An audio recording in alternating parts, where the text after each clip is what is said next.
ইসলাম চায় সম্পদের তারল্য সবার হাতে পৌঁছে যাক। কাইলা ইয়াকুনা দুলাতান বাইনাল আগনিয়াই মিনকুম। আল্লাহ বলেন সম্পদ যেন শুধু তোমাদের ধনীদের হাতে কুক্ষিগত না হয়, এজন্য আমি এই জাকাতের ব্যবস্থাপনা করেছি। ফলে সবার কাছে এই জাকাতের অর্থ কিন্তু পৌঁছে যাবে। তাহলে সম্মানিত ভাই এবং বোনেরা, আমরা বুঝলাম এই জাকাত কিন্তু যাদের উপর ফরজ হয়েছে এটা আপনাকে আদায় করতেই হবে, এখানে কোনো ছাড় নেই। এবং এটা গরিবদের অধিকার, এটা সোশ্যাল সিকিউরিটি নেট, যাতে সকলের কাছে অর্থের তারল্য পৌঁছে যায়। এজন্য আল্লাহ তাআলা জাকাতকে ফরজ করেছেন। তাহলে জাকাতের গুরুত্ব তাৎপর্য তো বুঝলেন না? এবার শোনেন, জাকাত ফরজ হওয়ার পরে যদি আমরা জাকাত আদায় না করি তাহলে কি ভয়ঙ্কর শাস্তি হবে। এই আয়াতটা দিয়েই আমি আমার আলোচনা শুরু করেছি, যে ওয়াল্লাযীনা ইয়াকনিজুনা যাহাবা ওয়াল ফিদ্দাতা ওয়া লা ইউনফিকুনাহা ফি সাবিলিল্লাহ ফাবাশশিরহুম বিআযাবিন আলীম।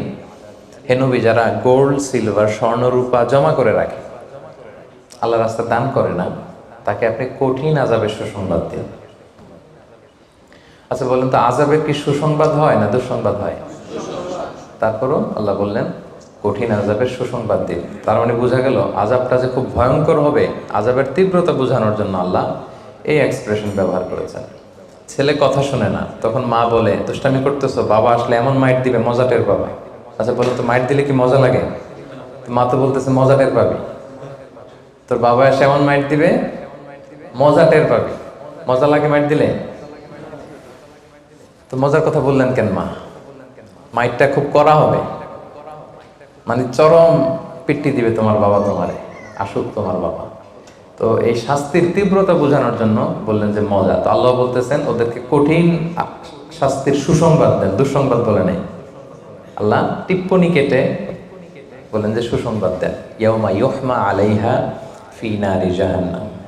সেদিন এই স্বর্ণরৌপ্য যারা জমিয়ে রেখেছে, জাকাত দেয় নাই, এগুলোর আল্লাহ গলিয়ে খুন্তি বানাবে লোহার। ফাতুকওয়া বিহা জিবাহুহুম ওয়া জুনুবুহুম ওয়া যুহুরুহুম। 3 জায়গায় ছেঁকা দেওয়া হবে। কপালে স্বর্ণরৌপ্য জমা করেছে, ব্যাংক ব্যালেন্স জমা করেছে, জাকাত দেয় নাই, এগুলোর আগুনে জ্বলিয়ে লোহার খুন্তি বানিয়ে কপালে ছেঁকা দেওয়া হবে। এটা কি দুনিয়ার আগুনের ছেঁকা? কথা বলেন। আল্লাহ জাহান্নামের আগুনকে বলেছেন নারুল্লাহিল মুকাদা আল্লাতী তাত্তালিউ আলাল আফইদা। দুনিয়ার আগুন আঙ্গুলে লাগলে আঙ্গুল জ্বলে, পায়ে লাগলে পা জ্বলে। জাহান্নামের আগুন দেহে যেখানেই লাগুক আগে কলিজে চলে যাবে। সেই আগুনে সেই স্বর্ণ রূপাগুলোকে গলিয়ে খুন্তি বানিয়ে কপালে, পাজরে, পিঠে ছেক দেয়া হবে। আল্লাহ তাআলা আমাদেরকে হেফাজত করুক। সাইয়ুতাওয়াকুনা মা বাখিলু বিহি ইয়াওমাল কিয়ামা। যেগুলোর জাকাত তারা দিতে চায় না, স্বর্ণরৌপ্য, এগুলোরে বেড়ি বানিয়ে কিয়ামতের মাঠেই গলায় পরিয়ে দেওয়া হবে।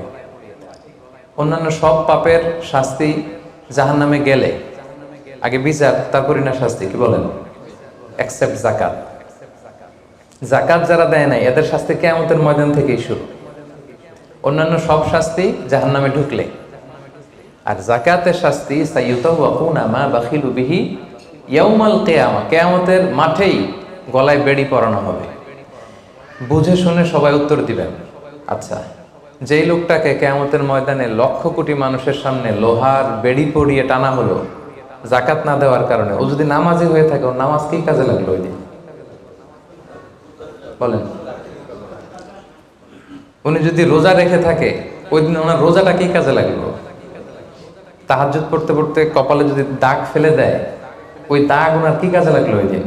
কোটি মানুষের সামনে গলায় বেরিয়ে পড়ে যদি আমাকে হেঁচকা টান দেয় জাকাত না দেওয়ার কারণে, তো আমার নামাজ কি কাজে লাগলো বলেন তো? কথা বোঝেন নাই বোধহয়। নামাজ কি কোনো কাজে লাগলো? সো জাকাতের শাস্তি বড্ড ভয়ঙ্কর যারা জাকাত দেয়নি।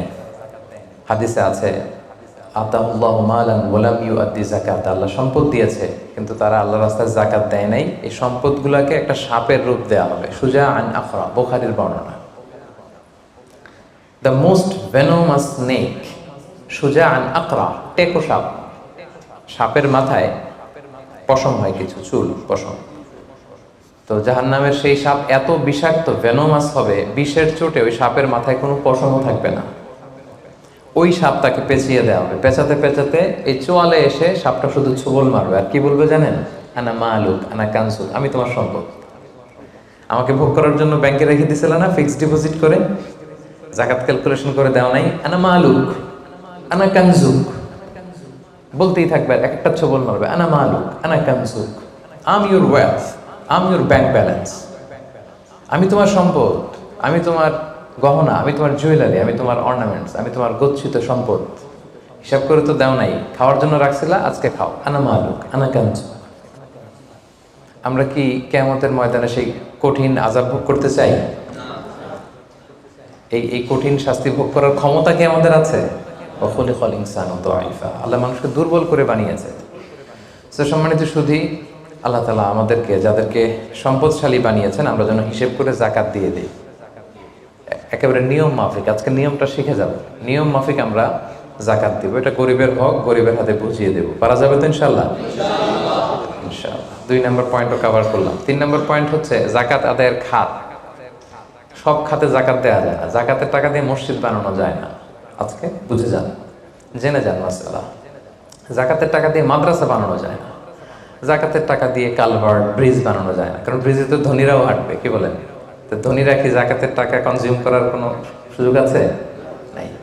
তার মানে আল্লাহ তাআলা কোরআনে বর্ণিত 8টা খাত উল্লেখ করেছেন, এই 8টা খাতেই আপনাকে যাকাত দিতে হবে, এর বাইরে যাকাত দিলে হবে না। আল্লাহ তাআলা বলেন, ইন্নামাস সাদাকাতু লিল ফুকারাই ওয়াল মাসাকিনি ওয়াল আমিলিনা আলাইহা ওয়াল মুআল্লাফাতি কুলুবুহুম ওয়া ফির রিকাবি ওয়াল গারিমিনা ওয়া ফিস সাবিলিল্লাহি ওয়া ইবনিস সাবিল ফারিদাতাম মিনাল্লাহি ওয়াল্লাহু আলিমুল হাকিম। 8টা খাত, এই 8 খাতের বাইরে আপনি যাকাত দিলে আদায় হবে না। 1 নম্বর খাত হচ্ছে লিল ফুকারা, ফকিরদেরকে আপনি দিতে পারবেন।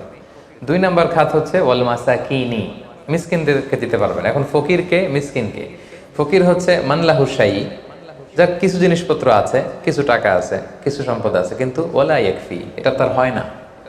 কিছু টাকা আছে, মাসে 20 দিন খাইতে পারে, 10 দিন কষ্ট হয়, ছেলেরে ভালোভাবে পড়াইতে পারে না, নিজের ভালো জামা কাপড়ের ব্যবস্থা নাই।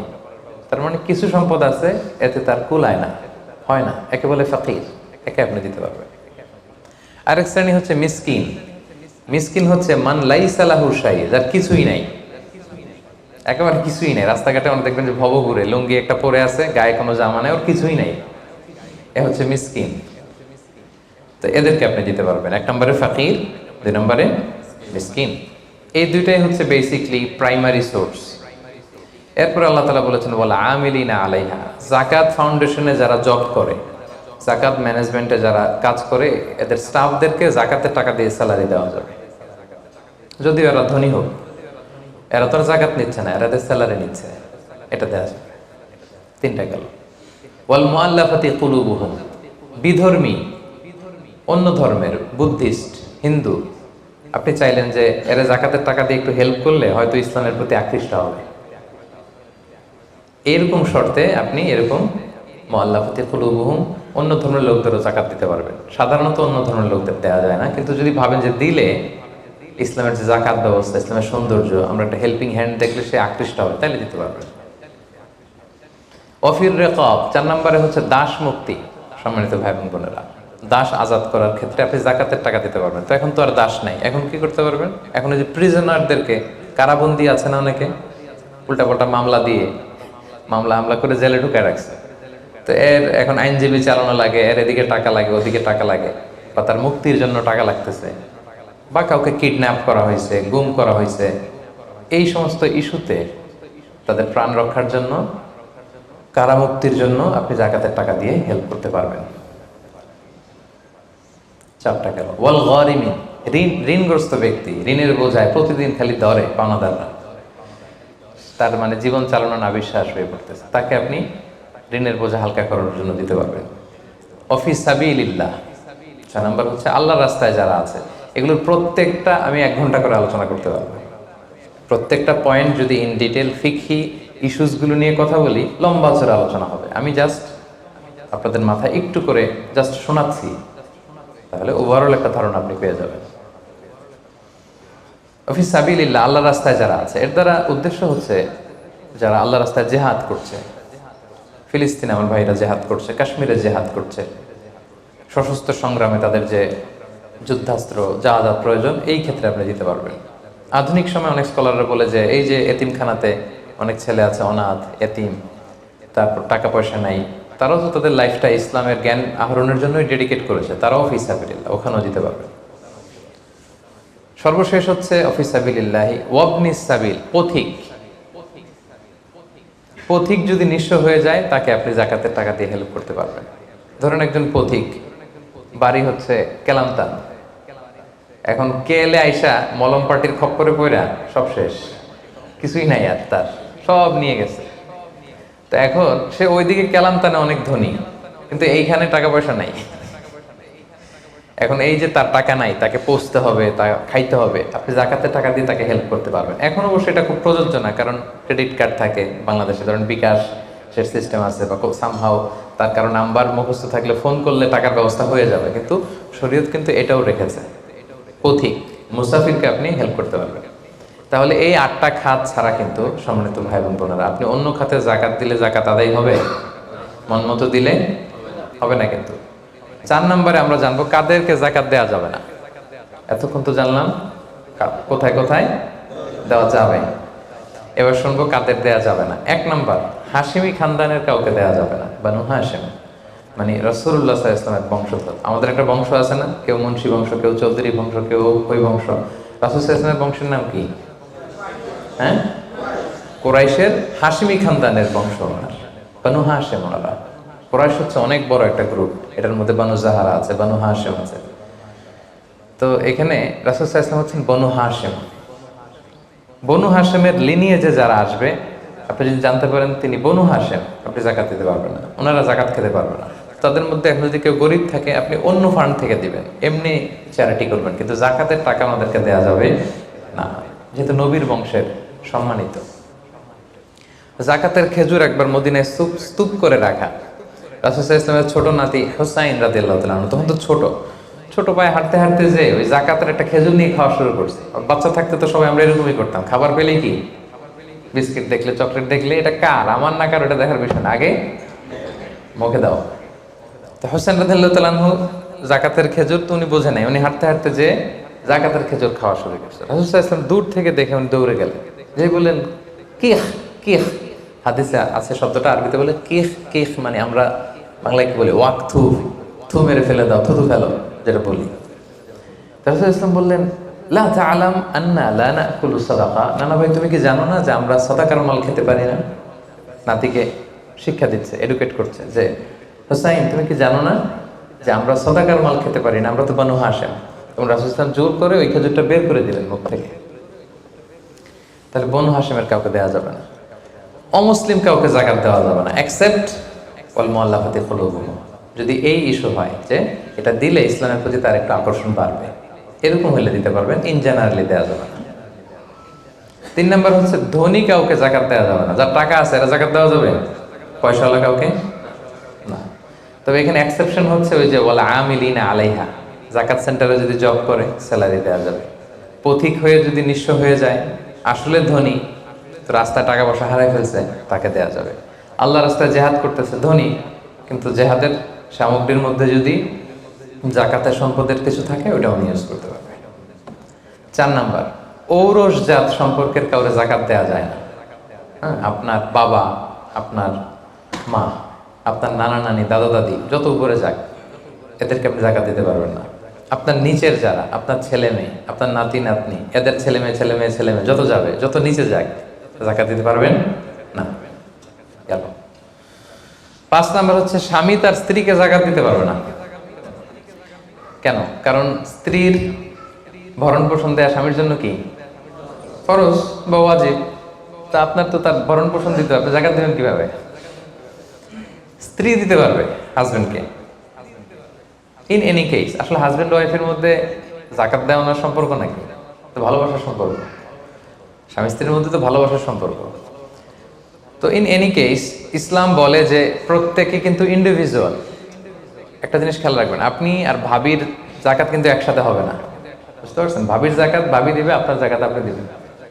ইসলামে প্রত্যেককে আলাদা ইন্ডিভিজুয়াল হিসেবে আল্লাহর কাছে দাঁড়াইতে হবে। নামাজের হিসাব যেমনি আমার আলাদা, আমার বউয়ের আলাদা, জাকাতেরটাও আমার আলাদা, আমার স্ত্রীর আলাদা। অনুরূপভাবে যাদের ভরণ পোষণের দায়িত্ব আপনার কাঁধের উপর, তাদেরকে আপনি জাকাত দিতে পারবেন না, কারণ এটা আপনার দায়িত্ব, এজন্য পারবেন না। এবার জাকাত ফরজ হওয়ার শর্ত আছে। এই শর্তগুলো আমরা শুনব। 5টা শর্ত। প্রাইমারি শর্ত হচ্ছে নেসাব পরিমাণ সম্পদের মালিক হওয়া, আর এটা হাওলানিল হাউল, 1 বছর থাকা। এগুলো হচ্ছে প্রাইমারি শর্ত। আরও 3টা সেকেন্ডারি শর্ত হচ্ছে আল মিলকিয়া, পূর্ণ ওনারশিপ থাকা, আর জিয়াদা, এটা আপনার অতিরিক্ত টাকা এটা হওয়া, আর হচ্ছে আদামুদ্দুয়ুন, ঋণ না থাকা। এই 5টা শর্ত আমি ব্যাখ্যা করলে আপনি বুঝবেন। 1 নম্বর হচ্ছে নিসাব পরিমাণ সম্পদের মালিক হওয়া। আপনি সামান্য কিছু সম্পদের মালিক হইলে এখান থেকে জাকাত দিতে হবে, শরীয়ত কিন্তু এটা বলে নাই। সুবহানাল্লাহ। আপনি জাকাতের নিয়ম শুনলে দেখবেন যে ইসলাম কতটা ব্যালেন্সড। একটা থ্রেশহোল্ড আছে, একটা স্ট্যান্ডার্ড আছে, এই মানে গেলে দিবেন। সেটা কত? সেটা গোল্ড আর সিলভার দিয়ে রাসূল সাল্লাল্লাহু আলাইহি ওয়াসাল্লাম দিয়েছেন, কারণ তখন গোল্ড আর সিলভারের কয়েন ছিল, মুদ্রা ছিল। আগে কিন্তু সোনা আর রূপা দিয়েই মুদ্রা বানানো হতো, পরে এটা পেপার মানি শুরু হয়েছে, কাগজের টাকা। তো একটা হচ্ছে দিনার আর একটা দিরহাম। তো রাসূল সাল্লাল্লাহু আলাইহি ওয়াসাল্লাম যে থ্রেশহোল্ড বেঁধে দিয়েছেন সেটা হচ্ছে 7.5 তোলা স্বর্ণ বা 52.5 তোলা রূপা। আই রিপিট, এটা সবাই জানেন আশা করি, যে 7.5 তোলা স্বর্ণ আর 52.5 তোলা রূপা। আধুনিক সময়ে গ্রাম দিয়ে দোকানদাররা হিসাব করে, তো গ্রাম দিয়ে যদি আপনি বোঝেন তাহলে 85 গ্রাম স্বর্ণ অথবা 595 গ্রাম রূপা, এটা হচ্ছে থ্রেশহোল্ড নিসাব, অথবা এর সমপরিমাণ অর্থ, ক্যাশ টাকা যদি আপনার কাছে থাকে, তাহলে আপনি নিসাবের মালিক হয়েছেন। যেদিন আপনি এই নিসাবের মালিক হবেন ওই দিনটা আপনি ডায়েরিতে টুকে রাখবেন, কারণ এটা যদি 1 বছর আপনার কাছে এরকম থাকে, 1 বছর পরে যে আপনি জাকাত দিবেন, কিভাবে দিবেন আমি সামনে বলবো। তো এই নেসাব নিয়ে একটা প্রবলেম আছে। প্রবলেমটা হচ্ছে 7.5 তোলা স্বর্ণ আর 52.5 তোলা রূপার দাম কিন্তু এক না। 52.5 তোলা রূপার দাম খুব কম, আর 7.5 তোলা স্বর্ণের দাম অনেক বেশি। এটা হইল একটাই কম আর একটা বেশি। ঘটনা হচ্ছে রাসূল সাল্লাল্লাহু আলাইহি ওয়াসাল্লাম যখন এই থ্রেশহোল্ডটা বেঁধে দিয়েছিলেন নিসাবটা, তখন দুইটার মান সমান ছিল। তখন 7.5 তোলা স্বর্ণ দিয়ে 52.5 তোলার মতো রূপা পাওয়া যেত, অথবা কেউ 52.5 তোলা রূপা বিক্রি করলে 7.5 তোলা স্বর্ণ পেত। কিন্তু পরে সিলভার ফল করতে শুরু করলো, ফল করতে করতে আজকে এই অবস্থা। গোল্ড আবার খুব একটা ফল করে নাই, ফলে গোল্ডের স্টেবিলিটিটা এখনো রয়ে গিয়েছে। তো এখন আপনি কোনটা ধরে দিবেন জাকাতটা? যদি আপনি রূপা ধরেন, কথার কথা, রূপা যদি এই 1 ভরির দাম 1000 টাকা হয়, তাহলে 52.5 ভরির দাম কত? 52,500 টাকা। কিন্তু স্বর্ণ যদি আপনি হিসাব করেন, 1 ভরি যদি 50,000 হয়, 7.5 ভরি কত? 3.5 লাখ প্লাস, তাহলে প্রায় 7 গুণ কম বেশি, তাই না? এটা নিয়েই হয়ে গেছে জটিলতা। তো এখন আপনি কোনটা ধরে দিবেন? অনেকে বলে না গোল্ড দিব, কারণ গোল্ড ফল করে নাই, এটার যে স্ট্যান্ডার্ড এটা এখনো বজায় আছে। এটা নিয়ে অনেক আলোচনা, আমি খুব সংক্ষেপে বলি। কেউ বলে গোল্ড দিব, কেউ বলে রূপা দিব। এখন আমি কি বলি? আমি আপনাদেরকে সাজেস্ট করবো আপনারা রূপারটা ধরবেন। রূপারটা ধরলে কি লাভ হবে জানেন? 2 দিকেই লাভ, আপনারও লাভ, যিনি নিবে আরও লাভ। রূপারটা ধরলে বেশি সংখ্যক লোক জাকাত দান করতে হবে, তাই না? আর বেশি সংখ্যক গরিব লোকও টাকা পাবে, কি বলেন? তো 2 পক্ষে লাভ হইল না। এখন প্রশ্ন করতে পারেন, হুজুর ও পাইছে ওর লাভ, আমার লাভ কি? আপনার তো সবচেয়ে বড় লাভ, আপনি তো সওয়াব পাবেন আখিরাতে। এটা আমাদের বেশি দরকার না, কি বলেন? যিনি গ্রহীতা উনি পেয়ে লাভ, তার লাভ হইল, আর যিনি দাতা তিনি সওয়াব পেয়ে লাভবান হইলেন, তিনি সম্মানিত জাকাত দাতা হইলেন। অল্প আসুক না, ধরেন আপনার 1000 টাকা জাকাত আসছে, তা আপনি যদি 1000 টাকা জাকাত দেন, এটা আপনার হৃদয়ে একটা প্রশান্তির কারণ হবে না যে আমি সম্মানিত জাকাত দাতা, আলহামদুলিল্লাহ, আই এম এ জাকাত পেয়ার। এবং এত বড় একটা ফরজ ইবাদতের লিস্টে যে আপনি ঢুকতে পারছেন, এটাও তো কম কিসে, কি বলেন? এজন্য স্বর্ণেরটা না ধরে রূপারটা ধরবেন। আপনাদের যে টাকা পয়সা, আপনাদের তো হীরা দিয়ে করা দরকার আপনাদের নেশা।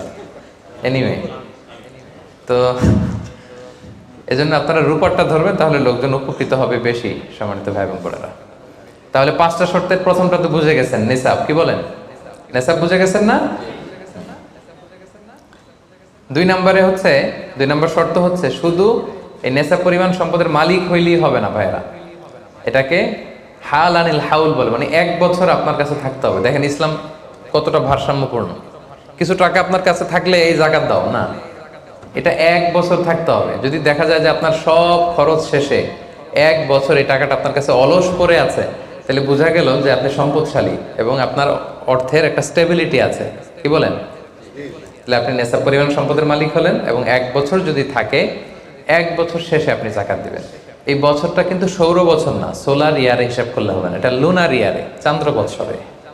খেয়াল রাখতে হবে, সৌর বছর জানুয়ারি ফেব্রুয়ারি মাসের যে হিসাবটা, এটা 365 দিনে 1 বছর, কিন্তু যেটা লুনার ইয়ার, চন্দ্র বছর, এটা কতদিন 1 বছর কে জানে? কেউ জানেন না? 300 হ্যাঁ 354 দিন, রাইট, 354 দিন, সামান্য কিছু সময়। তো 11 দিনের কিন্তু এখানে ডিফারেন্স আছে, 11 দিনের ডিফারেন্স আছে। তো আপনি হিসেব করবেন হচ্ছে চান্দ্র বছর অনুযায়ী, সৌর বছর অনুযায়ী না। তো সৌর বছর অনুযায়ী যদি করেন তাহলে আপনার জাকাত কিন্তু 2.5% থাকবে না। চান্দ্র বছর অনুযায়ী আপনার 2.5%, সৌর বছর করলে ওইটা 2.58% হয়ে যাবে, একটু বাড়বে না? কারণ কতদিন বেশি? 11 দিন বেশি, পার্সেন্টেজও বেড়ে যাবে, তখন কিন্তু জাকাত আপনার 2.5% থাকবে না, 2.58%। বলার আগেই বুঝে যায়, কারণ সব ব্যবসায়ী সারাদিন ক্যালকুলেটর নিয়ে কোত্থেকে শিপমেন্ট হইলো, কত মিলিয়ন গেল, কত মিলিয়ন ঢুকলো, সব মুখস্থ, যেন বলার আগে বুঝে ফেলতেছে চটচট করে, মাশাআল্লাহ। তো তখন আর 2.5% হচ্ছে না, 2.58% হচ্ছে। তাহলে সম্মানিত ভাইরা, আপনি ধরেন, উদাহরণস্বরূপ ধরেন যে আপনি গত রমজানের 20 তারিখে সর্বপ্রথম নিসাব পরিমাণ সম্পদের মালিক হয়েছিলেন।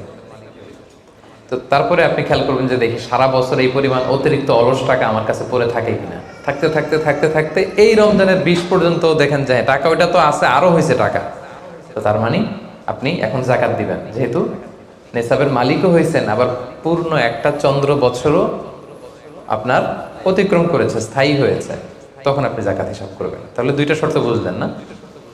3 নাম্বার হচ্ছে ওনারশিপ, আপনার মালিকানা থাকতে হবে। যে সম্পদটা আছে খালি আপনার কাছে টাকা থাকলেই হবে না, এটা কমপ্লিট, আরবিতে তাসাররুফ বলে, কমপ্লিট ওনারশিপ আপনার থাকতে হবে। এখন একজনের আমানতের টাকা আপনার আছে, ওইটা আপনি জাকাত দিতে পারবেন? একজন 5 লাখ টাকা আমানত রাখছে, আপনি এটা জাকাত দেওয়া শুরু করছেন, হবে? সেটা তো উনি জাকাত দিবে, এটা তো আপনার আমানতের টাকা, এই টাকা তো আপনার বুঝাই দিতে হবে। তো আমানতের টাকা কিন্তু কমপ্লিট ওনারশিপ আমার থাকে না, এটার হিসাব আমি করবো না। তো এটা বুঝে গেলেন। 4 নাম্বার হচ্ছে এই টাকা আপনার অতিরিক্ত হইতে হবে, আরবিতে বলে জিয়াদা।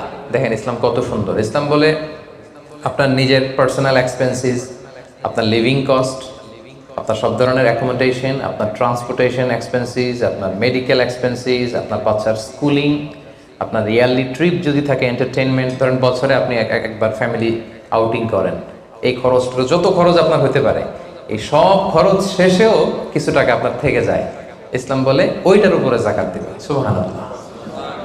জিয়াদা, অতিরিক্ত হওয়া শর্ত। আপনার লাগে, যদি আপনার এই টাকা লাগে, ওটা তো আপনি ইউজ করবেন। আপনার টাকার ব্যবহারের জন্য সবচেয়ে বেশি হকদার কে? আপনি নিজে। আপনার সব খরচ আলহামদুলিল্লাহ সুন্দরভাবে চলে, এরপরেও নিসাব পরিমাণ টাকা বছর ব্যাপী যখন আপনার রয়ে গেল, ইসলাম বলে জাস্ট 2.5%। সুবহানাল্লাহ। তাহলে অতিরিক্ত হইতে হবে। সর্বশেষ শর্ত, 5টা শর্তের সর্বশেষ শর্ত হচ্ছে ঋণ থাকতে পারবে না। ঋণ থাকলে ওইটা জাকাত থেকে বাদ যাবে। ধরেন আপনার আছে 5 লক্ষ, কিন্তু আবার ঋণও আছে 5 লক্ষ, কথার কথা, তো এটা তো আপনি আগে ঋণ দিবেন, আপনি তার জাকাত দিতে পারবেন না। এই কথাটা কি বুঝতে পারছেন? আচ্ছা, ঋণ ভাই 3 ধরনের। কয় ধরনের? 3 ধরনের। একটা হচ্ছে আপনার একবারে পরিশোধ করতে হবে, এরকম ঋণ থাকে না, যে আমি মুরাদ ভাইয়ের কাছ থেকে 1 লক্ষ টাকা নিলাম, আজকে আমার জাকাতের হিসাব করার ডেট, তো 1-2 মাসের মধ্যে টাকাটা দিতে হবে। তো তখন এই যে 1 লক্ষ টাকা উনি পাবে, এই টাকাটা আমি বাদ দিব আমার অন্যান্য অ্যাসেট থেকে, বাদ দিয়ে যদি দেখি যে না তারপরেও জাকাত হয় দিব, আর না হলে দিব না, কারণ এটা একবারে দিতে হবে। ওনার বলছে যে 1 লক্ষ আমি একবারে দিয়ে দিব আপনাকে 1 মাস পরে, এইভাবে ঋণটা নিয়েছিলাম। তাহলে কিছু কিছু ঋণ আছে একবারে পরিশোধযোগ্য, ওকে, এটা জাকাতের ক্যালকুলেশন থেকে বাদ যাবে। কিভাবে বাদ যাবে আমি ক্যালকুলেশন করে দেখাবো। ঋণের দ্বিতীয় প্রকার হচ্ছে ইনস্টলমেন্টের কিছু ঋণ আছে, কিস্তিতে দেয়া লাগে। লেটস সে আমি 1 কোটি টাকা দিয়ে একটা গাড়ি কিনেছি, BMW গাড়ি, বা 50 লক্ষ টাকা দিয়ে আমি একটা হুন্ডা গাড়ি কিনেছি, 50 লক্ষ টাকা। তো এটা আমি কিস্তিতে কিনেছি। কিস্তির ঋণ যদি হয় তাহলে আপনি কিন্তু পুরোটা বাদ দিতে পারবেন না, তখন সর্বোচ্চ 12 মাসের কিস্তি বাদ দিতে পারবেন, 12 মান্থসের, তাও এই চন্দ্র মাসের হিসাবে। কারণ জাকাতের হিসাবটা কি 12 মাসের হিসাব, তাই না? এটা একটা ইয়ারলি ক্যালকুলেশন। আপনি পুরোটা যদি একবারে বাদ দেন তাহলে তো আপনার আর জাকাতই দেওয়া লাগবে না। কি বলেন? বাংলাদেশে অনেক বড় বড় সিআইপি ব্যবসায়ী আছে, ওনারা হাজার হাজার কোটি টাকা ব্যাংক থেকে ব্যবসায়ের কারণে ঋণ নেন এবং ওনাদের ঋণ খেলাপি হয়। তো ওনারা যদি বলে হুজুর আমার তো ঋণ আছে, তো উনি আর জাকাত দিবে কি? ওনারই তো আমার জাকাত দেওয়া লাগবে এখন, কি বলেন? এরকম বড় বড় সিআইপিরা যদি ঋণের দোহাই দেয়, উনি আর জাকাত দিবে কি? উনি তো ঋণী। তাহলে উনারই কিছু জাকাত আমাদের দেওয়া লাগবে, কারণ আমরা জাকাতের 8টা খাতের মধ্যে একটা পড়েছি, বল গরিমিনা, কি বলেন? ঋণগ্রস্ত ব্যক্তিকে জাকাতের টাকা দিয়ে হেল্প করা যায়, তো উনি আর দিবে কি? উনারে দিই আমরা। ওই ঋণ বাদ দেওয়া যাবে না। ইনস্টলমেন্টের ঋণ হইলে 12 মাসের, আর ওইরকম ঋণ খেলাপি 1000 কোটি টাকা, এগুলো বাদ দেওয়া যাবে না। 3 নাম্বার ঋণ হচ্ছে লাক্সারি পণ্য কিনতে যে ঋণ হয়, এই ঋণ জাকাত থেকে বাদ দেওয়া যাবে না। বিলাসিতামূলক কিছু যদি আপনি কিনেন, আপনি একটা লাম্বরগিনি কিনলেন 10 কোটি টাকা দিয়ে, এটা আপনি জাকাত থেকে বাদ দিতে পারবেন? পারবেন না। তাহলে লাক্সারি আইটেমের যে ঋণ, এটা বাদ দেওয়া যায় না। তাহলে ঋণের ব্যাপারটা পুরোপুরি বুঝে গেছেন না? এই 5টা শর্ত যদি থাকে আপনার মধ্যে পাওয়া যায়, অর্থাৎ আল্লাহ তাআলা আপনাকে একটা নিসাব পরিমাণ সম্পদের মালিক বানিয়েছেন, এটা আল্লাহ তাআলা পুরো 1 বছর আপনার এই পরিমাণ টাকা আপনার মধ্যে স্টেবল ছিল এবং এটার পূর্ণ ওনারশিপ আপনার আছে, এবং এটা আপনার সব খরচের অতিরিক্ত, এবং সবশেষে এটা আপনার ঋণের বাইরে। ওই সম্পদ থেকে আল্লাহ তাআলা আপনাকে জাকাত দিতে বলেছেন। তাহলে জাকাতের শর্ত সবার ক্লিয়ার? এবার হচ্ছে জাকাত যোগ্য সম্পদ কি কি? জাকাতেবল অ্যাসেট, সব সম্পদে জাকাত হয় না। এই পয়েন্টটা খুব গুরুত্বপূর্ণ, আপনাদেরকে মনোযোগ দিয়ে শুনতে হবে। আপনারা মনোযোগ দিয়ে শুনতেছেন তো? আপনি ধরেন ওই যে উদাহরণ দিয়েছিলাম, গত রমজানের 20 তারিখে নেশাব পরিমাণ সম্পদের মালিক হয়েছেন, দেখলেন সারা বছর আছে এই টাকাটা, তো এই 20 রমজানে তো আপনি এখন হিসাব করবেন, তাই না? তো হিসাবে আপনি কি কি ধরবেন? সব সম্পদে জাকাত নাই। আপনার বাসার যে ফার্নিচার, এটা হিসাব করা লাগবে না। আপনার যে ফ্রিজ, আপনার যে এয়ারকন, আপনার যে থাকার যে ফ্ল্যাটটা, আপনার যে বাংলো বাড়ি, এগুলোতে কোনো জাকাত নাই। আপনার চলার জন্য যে গাড়িটা লাগে, এগুলোতে কোনো জাকাত নাই। আপনার নিজের জন্য যে ল্যাপটপ, মোবাইল, যত কিছু আছে, গ্যাজেট বলেন, এগুলোতে কোনো জাকাত নাই।